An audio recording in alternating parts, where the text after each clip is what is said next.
Alô, alô, oba! Cheguei! E com uma história da meia-noite que vai arrepiar. Ah, essa vai te arrepiar. Eu fiquei todo arrepiado aqui. Como a gente falava no interior, eu fiquei todo arrupiado aqui. Você não pode perder essa história, tá? Fique aí na sintonia, ligadinho e ligadinho. Quero mandar um beijo pra Kelinha. Kelinha, meu amor, voltou a ser assinante do canal. Ô, Kelinha, que felicidade. Ela já era membro aqui do nosso canal e voltou a ser, né, Kelinha?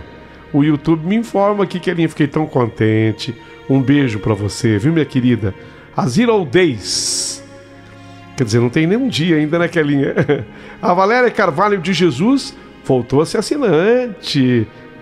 Alô, Lela. Alô, Valéria, um beijo pra você, viu, meu amor? A Regine Gomes Lima, minha francesa, eu brinco assim com ela, né?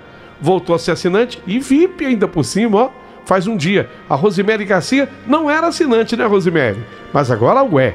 E virou assinante VIP, que chique, hein? Em Diana Souza, em Yara Ferrari, Music Fest Tub e tantos outros. Verônica Fogaça, corre e me abraça. Regina Sintra, Jussara Soares, a Tatiana Ramadev, que nada me deve. Quanta gente boa. Muito obrigado pelo carinho de vocês. Ó, quero aplicar-lhe, ó, gostou? Esse abraço sonoro. Ah, que gostoso. Esse abraço aqui é sonoro, dado com todo carinho. E quero fazer aquele reco na costela. Isso é bom demais, hein? Ó, que gostoso. Esquindou, tem sambinha no reco. Esquindou, garotada boa do meu Brasil. Olha o sapinho. E que imita a rã e imita a perereca. Olha o ritmo. Que delícia que é. Paulinho, quero também ser membro do canal. Quero ajudar teu canal. Que bom. Custa R$ 6,99 por mês. Eu sei que é pouquinho, mas tem gente que tem dificuldade para pagar, eu reconheço. Se não puder, não há o menor problema. Venha ser membro do nosso canal, se for numa boa. Se não puder, continue ouvindo as histórias, curtindo as histórias, se inscrevendo no canal, que para mim isso já é maravilhoso. Bem ao lado do título do canal, eu coloco sim um telefone. Esse telefone é o WhatsApp. Manda o teu recado, manda o teu alô, manda o teu beijo, peça a tua oração. Alô, Dona Elza de Brasília. Tá rezando por todo mundo aqui do canal, viu? Ela é um amor de pessoa. Um beijo, Dona Elza. Fazia tempo que eu não falava da senhora, né? Mas hoje tô matando saudade, tá bom? Então, e esse telefone publicado, que é o 951336677, é de São Paulo, 0 operadora 11. Ele também é uma chave Pix, por onde você pode apoiar o nosso canal da forma que melhor lhe convier. Sim, vou mandar um beijo para ela. Maria Helena Agostinho. É assim mesmo, não é Agostinho não, é Agostinho. Ela mandou aqui uma contribuição para o canal. Muito obrigado, Maria Helena. Você não sabe o que esses seus R$10 enviados, ele foi aplaudido e comemorado pela nossa equipe aqui. Somos muito gratos, tá? Um beijo para você. Isso posto, gente boa, eu vou começar a narrar a história de hoje. Prepare o seu coração para as coisas que eu vou contar. A história do Arimateia é bonita e vai começar. Aliás, Arimateia é arrepiante e já começou.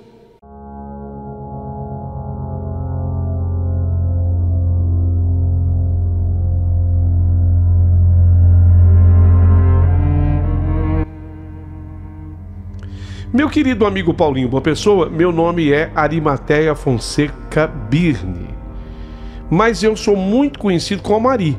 Ninguém me chama Arimateia, é Ari. Depois eu vou explicar que eu acabei me tornando também engenheiro. Então aí algumas pessoas carinhosamente, não há essa necessidade, me chamam também de Dr. Ari. E toda vez que eu penso nesses fatos havidos comigo, eu até hoje sinto arrepios, mesmo depois de passados alguns anos. Eu me lembro daquela noite como se fosse ontem. E isso aconteceu já tem um tempo. Foi lá no comecinho da década de 90. Para ser mais preciso, o ano era 1991. Eu tinha feito 19 anos e eu havia acabado de tirar minha carteira de habilitação. A gente falava carta, né? A carta de motorista. Eu tinha pegado o carro do meu pai emprestado pela primeira vez. Meu pai tinha um Del Rey. Nossa, o Del Rey do meu pai era um azul. Assim, um azul céu, mas bonito mesmo. Ele já havia comprado esse carro usado, já. O Del Rey ali naquele momento, ele já tinha um pouco mais de 11 anos de uso. Quer dizer, não era um carro novo, mas era um carro gostoso. Depois eu vou explicando aqui os meandros, os detalhes da história, e vocês vão entendendo porque o carro era tão gostoso assim. Muito bem. Eu e a minha namorada, carro do papai emprestado, eu e a Bel, estávamos animados para irmos a uma festa de um amigo nosso naquele dia, que era uma sexta-feira de noite gostosa. Eu estava mais do que nervoso dirigindo o carro que era do meu querido pai, já que eu estava nervoso porque eu não tinha pego ainda aquela prática e eu deixava sempre o carro morrer, sabe? Naquela saída do carro. Eu estava mais do que nervoso dirigindo. Era aquela famosa falta de prática mesmo. Eu ia tirando o pé do pedal da embreagem devagarinho, com o máximo de cuidado, mas de repente eu ficava nervoso e o carro dava aquele pulo para frente e morria. Eu ouvia até zombarias que vinham de fora e isso também me deixava bastante envergonhado. Sem contar o medo que eu tinha de estar numa ladeira e por qualquer motivo ter que parar o carro e perder completamente o seu controle, fazendo com que o carro voltasse ladeira abaixo de marcha ré. Nossa, esse era o meu pavor. Graças a Deus nunca aconteceu, mas eu morria de medo disso acontecer.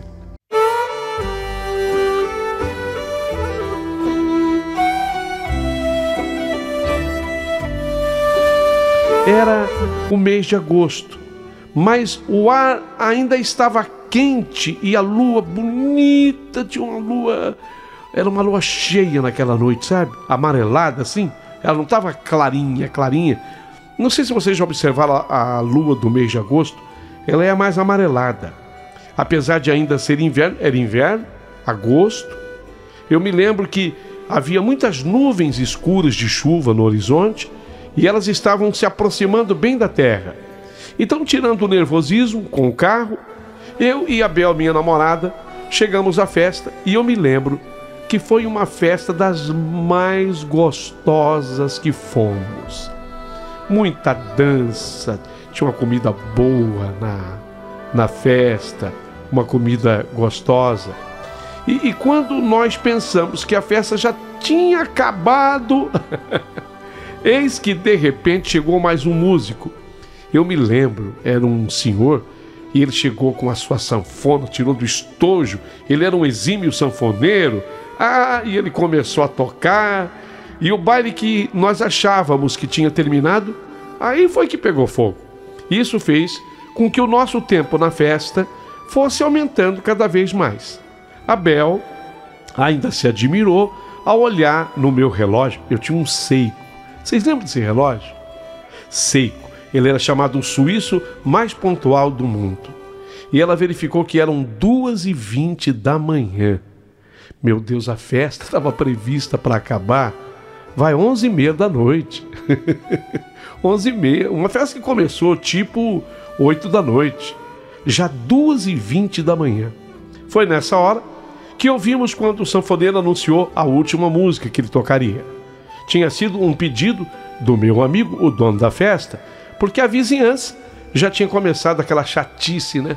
Vizinha é um bichinho danado para reclamar. Olha, parar com esse barulho, porque se não parar com o barulho eu vou chamar a polícia.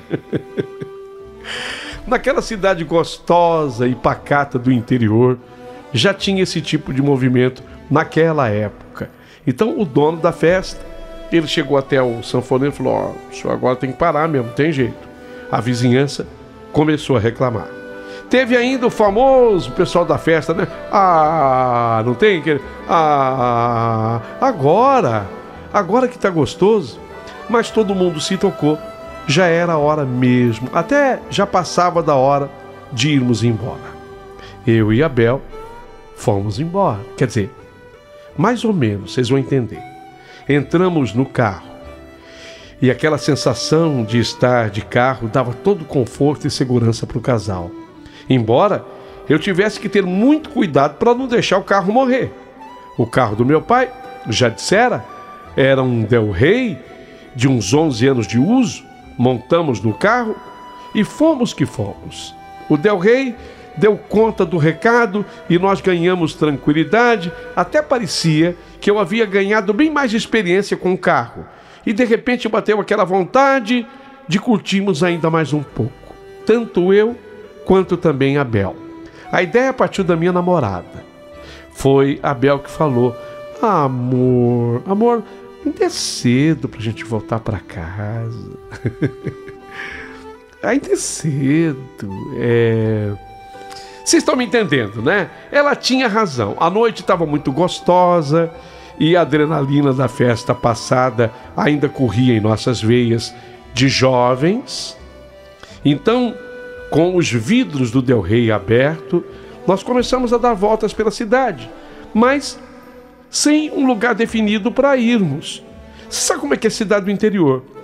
Apesar de que fosse uma sexta-feira, naquela hora, nossa, passamos num lugar fechado, no outro, fechado. Saímos 2h20 lá da festa, já deviam ser umas 2h40 agora. Olha, mas pelo menos eu estava aproveitando para dirigir mais o Del Rey e ir ganhando mais vivência, mais experiência nele. Eu queria ganhar prática para aprender a dirigir legal. E nós fomos, eu e Bel, nós fomos parar pertinho de uma escola onde nós havíamos estudado quando nós éramos mais novos. Aquela escola municipal. Sim, era uma MEI, né? Como o pessoal fala hoje. Era uma escola municipal. Aquela escola nos era muito familiar. Fizemos ali desde o jardim da infância até a 4ª série. Sem contar que a mãe da Bel, a minha sogra, ela era merendeira dessa escola. Sabe quando você se sente em casa? Sem contar que também nós estávamos próximos de nossas casas. Então, nos sentíamos muito seguros. Eu acho que todo mundo que está me ouvindo até aqui é adulto, né? O pessoal já é adulto, o pessoal gosta de ouvir essas histórias assim, mais à noite. Vocês estão me entendendo? E também acho que todos estão aqui compreendendo o que eu quero dizer. Eu e a Bel, naquela noite nós queríamos um lugar assim, mais íntimo, entendeu? A lua clara no céu, naquele mês de agosto, convidava. Embora uma coisa fosse muito marcante, as nuvens no céu, elas pareciam ficar cada vez mais próximas da terra. Então eu parei o carro no estacionamento que havia atrás da escola, e então fomos até o playground da escola. Ideia da Bel, tá? Não me culpem, não. Não me culpem, não. Ideia da Bel, minha namorada. A gente chamava aquele playground da escola de parquinho. Era um parquinho mesmo. E tinha mais ou menos o quê? Uma cerca de 1 metro de altura impedindo a nossa entrada no parquinho. A Bel queria porque iria ir no parquinho. Essas fantasias de mulher. Vocês estão me entendendo? Esse parquinho, ele ficava num gramado gigantesco que tinha um poste velho bem no meio, que mesmo sem ter ninguém, esse poste ficava lá, sempre aceso de noite, iluminando assim o playground e parte do quintal da escola. Aquele campo todo em volta, inclusive tinha alguns eucaliptos, algumas outras árvores também plantadas na escola. E eu me lembro da luz da lua amarelada no céu, foi bem marcante. Nós dois, eu e Bel, nos sentamos nos balanços do parquinho. E ficamos de início conversando ali por muito tempo. Assim, falando bobagem, falando besteira. E às vezes, trocando beijos, trocando carícias mais ousadas. Abel é danada. Abel inventou de se sentar no meu colo, no mesmo balanço que eu estava. Essa Abel é fogo, viu? Quando nós estávamos assim, sentados no mesmo balanço, é que fomos entender o porquê que as nuvens se aproximavam tanto da terra. De repente, e não mais do que de repente, começou a chover. Mas não era uma chuva forte, não. Era mais uma garoa assim, bem fina, sabe? Até que estava bem gostoso, bem agradável. Sem contar os movimentos que Abel e eu fazíamos naquele balanço. Eu acho que passou 1 hora, mais ou menos, a gente assim. Vocês estão entendendo, né? Entendendo o que aquele jovem casal fazia. Eu com 19, ela com 18. Ano 91. Mas depois de 1 hora de chuva, e havia chovido o suficiente, ao ponto de deixar o chão embaixo da gente todo lamacento. Então nós estávamos tendo todo o cuidado para não colocar os pés naquela lama. Isso é importante de lembrar, tá? Marca aí. Importante. Nós estávamos tendo cuidado para não colocarmos o nosso pé na lama. Então parou de chover e tudo ficou silencioso, quieto. E nós já estávamos bem cansados a essa altura. Não é mole, não. Exercícios no balanço não é fácil para ninguém. Nem mesmo para Abel com seus 18 anos e nem para mim, eu com os meus 19. Eu olhei para ela para falar para irmos embora e ela estava olhando já para mim nessa hora. Nesse momento, nós escutamos um movimento atrás da gente. E foi um barulho até mais forte que chamou a nossa atenção.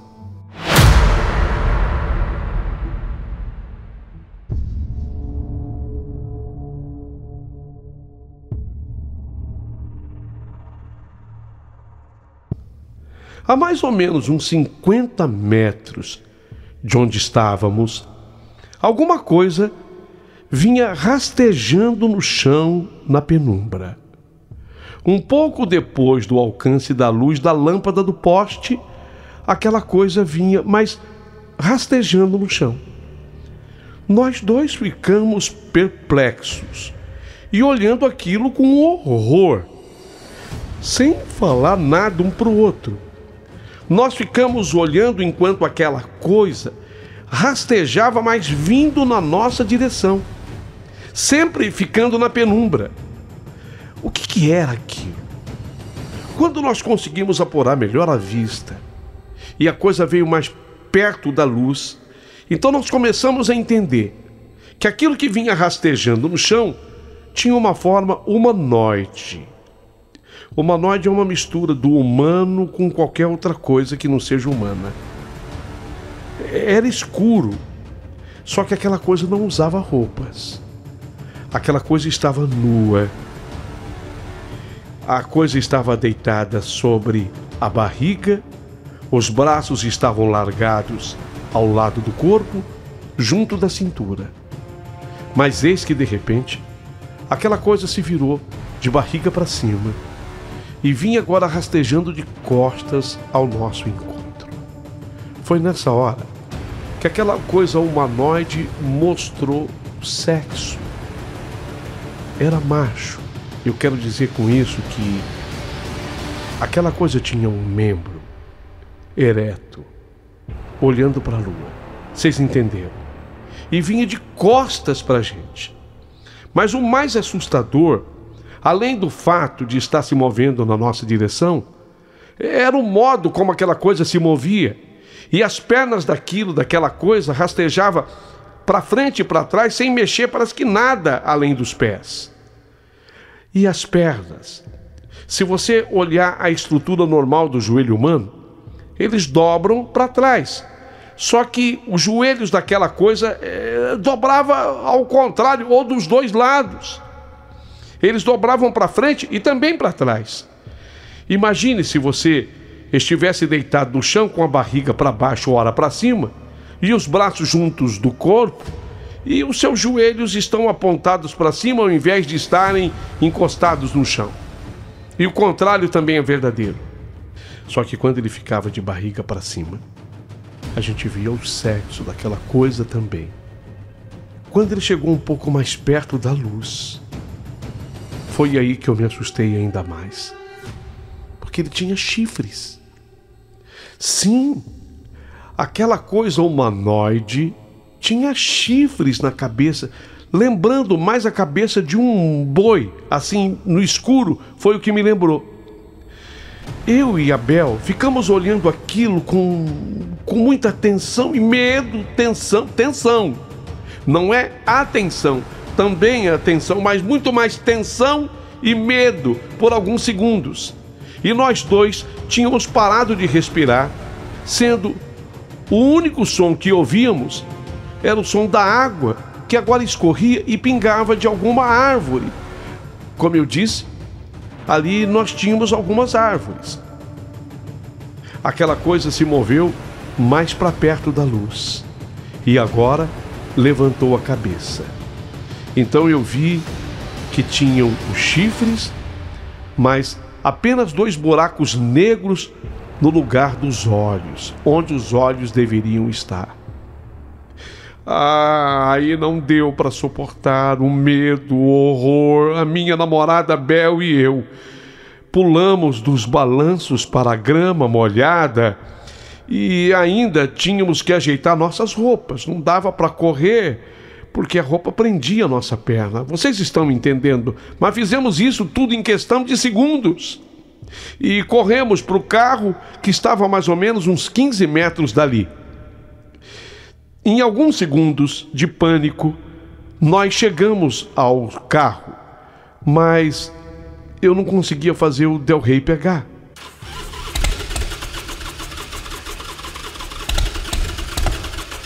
Eu estava tão apavorado, eu olhava em volta, eu não queria ver aquela coisa de novo, eu não queria ver aquela coisa chegando perto, eu não queria ver aqueles joelhos anormais dobrando de um jeito errado.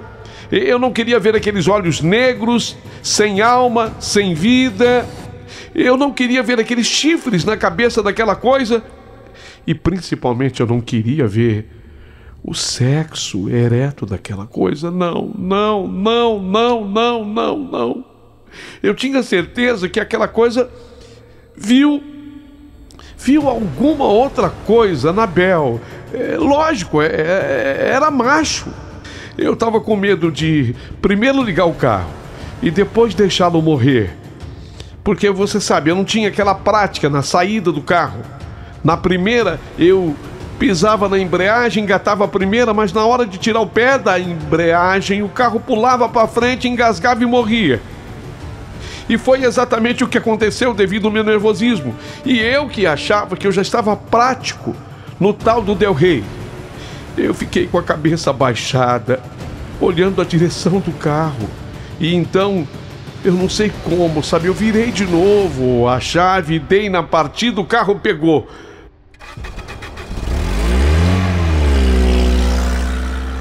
Ai, graças a Deus. E agora, calma, me dizia Bel, calma, para sair com o carro. Vai. E eu consegui desta vez engatar a primeira, eu fui tirando o pé da embreagem devagar e consegui dominar o carro que se movimentou. O carro arrancou e eu saí em disparada pela noite. Ainda bem que não tinha ninguém, nenhum tipo de movimento, senão, com certeza, eu teria sofrido um acidente ou provocado um acidente. Era madrugada, já passando de 4:30 da manhã. Fui direto até a casa da minha namorada e de lá, aquele tempo até começou a existir já o telefone celular, mas ninguém tinha. 91 era muito raro, ninguém tinha. Eu mesmo não tinha. Ninguém tinha lá na minha cidade, a não ser, eu acho que o prefeito, o vice-prefeito, algum vereador, o presidente da Câmara. Mas ia parando por aí, algum fazendeiro, algum grande empresário, ninguém tinha. Então lá da casa da minha namorada eu liguei no telefone fixo para a casa dos meus pais. E nós acabamos contando parte do que aconteceu, nós não podíamos contar tudo. Lógico, vocês entenderam o que estava acontecendo entre mim e Abel. E nós dissemos que paramos na escola para recordar. Foi a nossa desculpa, paramos na escola para recordar o nosso tempo, o tempo que nós estudávamos lá. A minha sogra, a dona Sueli, a mãe da Abel, ainda era merendeira lá. Foi uma espécie de uma homenagem que nós criamos ali na hora para poder contar a história tal qual havia acontecido. E nós também não falamos, nem eu e nem Abel, do membro da coisa, sabe?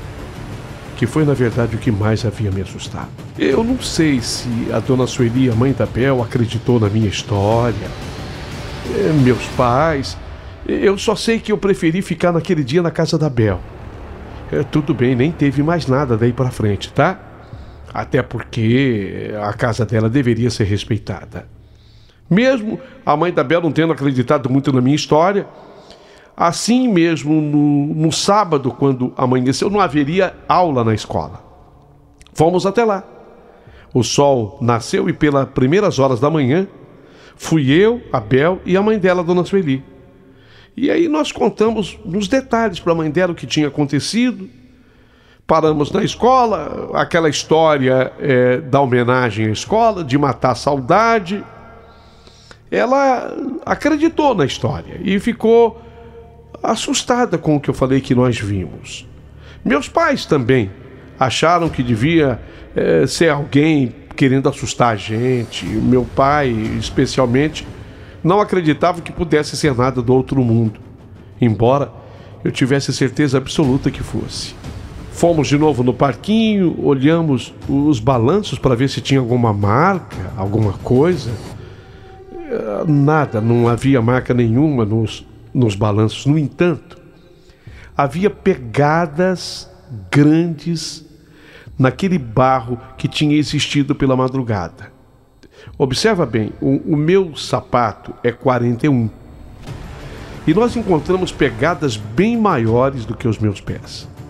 Devia ser um sapato 48, 49, 50, sei lá. E outra coisa, eram pés descalços e não calçados. As pegadas estavam lá. Isso deu credibilidade para a dona Sueli, que estava nos atendendo. Isso tudo se passou naquela noite de agosto de 1991. Mas para mim não passou.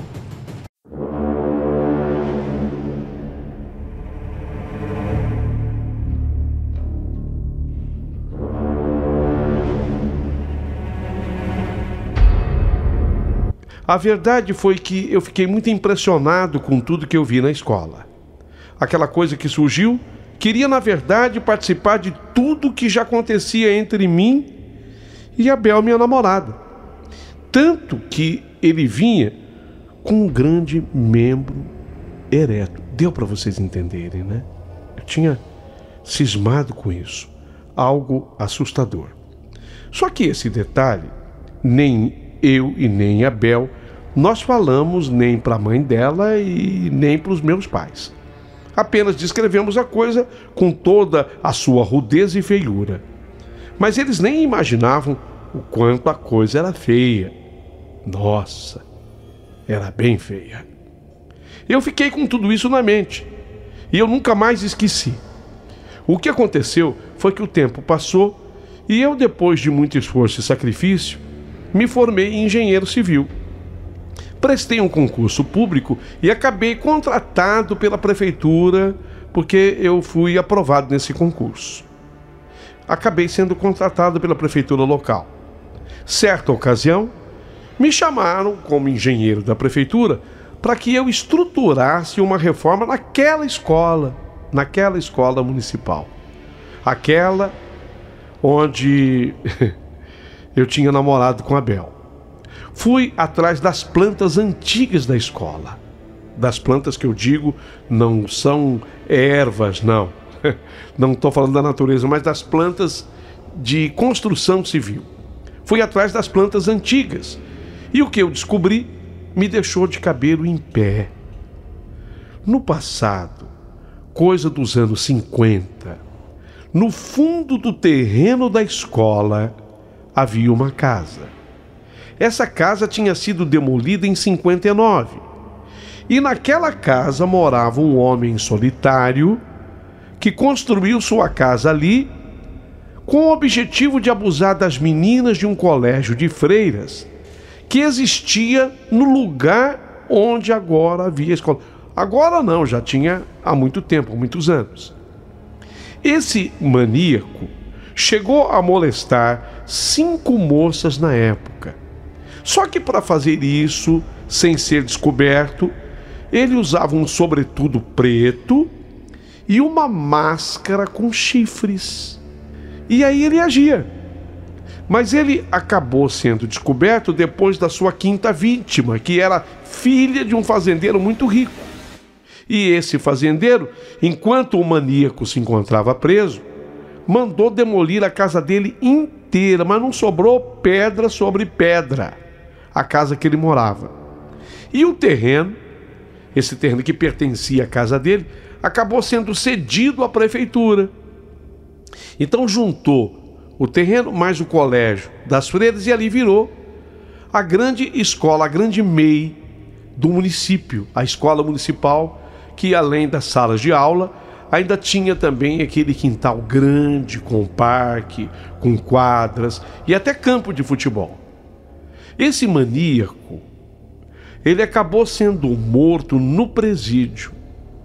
Mas, ao ser revelada essa história a mim, então eu não tive dúvida de que no dia do meu namoro com a Bel, no parquinho da escola, quem me apareceu, na verdade, foi o espectro desse maníaco. Ele veio com a cabeça de boi, tal qual enxergamos, com aqueles chifres na cabeça, era a máscara que ele usava. Isso tudo se deu em 1991 e até hoje eu não esqueço. Até hoje eu não esqueço. Porque principalmente o que foi muito marcante foi exatamente o membro da coisa. E para a tranquilidade geral de todos, aviso que o namoro deu muito certo. Eu me casei com a Bel. Hoje eu tenho 52 anos. A Bel tem 51. Ainda dou muita risada do tempo que eu tentava dirigir o Del Rey do meu pai. Mas quando eu e Bel paramos para falar sobre o que vimos na escola, sentimos arrepios quando lembramos esses fatos. Eu não sei o que teria acontecido naquela madrugada se não fosse um detalhe que eu deixei para contar no final. Como nós estávamos, eu e a Bel, num momento assim mais íntimo e louco, eu tirei eu tinha um crucifixo, e esse crucifixo havia sido presente do meu avô, e eu usava numa corrente de ouro o crucifixo. E eu, com medo dele quebrar ali no balanço, devido aos abraços da Bel, e ele cair naquele lamaçal, eu tinha tirado o crucifixo com a corrente e coloquei no meu bolso, no bolso da minha calça. E quando aquela coisa veio rastejando no chão, sem que a Bel visse, eu peguei aquele crucifixo e eu mostrei na direção daquela coisa. Foi exatamente nesse instante que eu ganhei forças para correr. E tive a impressão de que a coisa parou, sei lá, ficou no local, porque nós não fomos seguidos até o Del Rey. Dali para frente foi mais o meu nervosismo, mas não houve perseguição. Olha, sinceramente eu não sei o que teria acontecido se não fosse o crucifixo que havia sido presente do meu avô e que eu pude, naquela noite, mostrar para aquela coisa horrenda. O que vocês acham de tudo que eu contei aqui? Espero ouvir a opinião de vocês a partir de agora.